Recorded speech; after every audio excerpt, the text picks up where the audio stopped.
Welcome friends. রাজ্য সরকারি কর্মী বা শিক্ষক শিক্ষিকাদের যে জেনারেল প্রভিডেন্ট ফান্ডের টাকা দেওয়ার নিয়ম, সেই নিয়ম নিয়ে আরও কঠোর হলো অর্থ দপ্তর। এবং দেখুন, এই মর্মে 28শে মার্চ 2024 বিজ্ঞপ্তি দিয়েছে, যেটা বলা হচ্ছে যে কোনো একটি ফিনান্সিয়াল ইয়ারে জেনারেল প্রভিডেন্ট ফান্ডের টোটাল ডিপোজিট এবং যদি কোনো এরিয়ার থেকে থাকে সব কিছু নিয়ে সেটা 5 লাখ ক্রস করবে না। কিন্তু দেখা যাচ্ছে 2023-24 যে অর্থবর্ষটা জাস্ট পেরিয়ে গেল, বলছে অনেকের দেখা যাচ্ছে প্রথম 5-6 মাসের মধ্যেই দেখা যাচ্ছে যে টোটাল সাবস্ক্রিপশন 5 লাখ ক্রস করে গেছে। এবং এর ফলে বেশ কিছু অ্যানোমালিজ বা সমস্যা তৈরি হচ্ছে।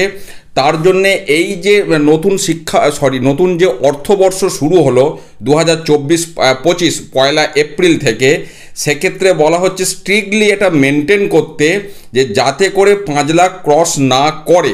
পরিষ্কার বলছে, দেখুন 3 পয়েন্টে such a manner so that the some of subscription does not exceed the limit of ₹5 lakh. অর্থাৎ 5 লাখকে 12 দিয়ে ভাগ করলে যা দাঁড়াবে তার থেকে বেশি যেন মান্থলি সাবস্ক্রিপশনটা না হয়, এটাই হচ্ছে সোজা হিসাবে। সেটা স্ট্রিক্টলি চেক করতে বলা হচ্ছে। এবং যদি অফিসের এন্ডে চেক না হয়, সেটা যেন ডিডিও এন্ডও মাস্ট সেটা চেক করা হয়, যে থ্রেশহোল্ড যে লিমিটটা পার ফিনান্সিয়াল ইয়ার 5 লাখ, সেটা যেন স্ট্রিক্টলি মেনটেন হয়। এই বিষয়টা কি আরও একবার সতর্ক করলো অর্থ দপ্তরের পক্ষ থেকে সমস্ত ধরনের এমপ্লয়িদের যাদের জেনারেল প্রভিডেন্ট ফান্ডের বিষয় আছে। এই বিজ্ঞপ্তি আমি আপনাদের সাথে শেয়ার করলাম। ভালো থাকুন, সুস্থ থাকুন, ধন্যবাদ।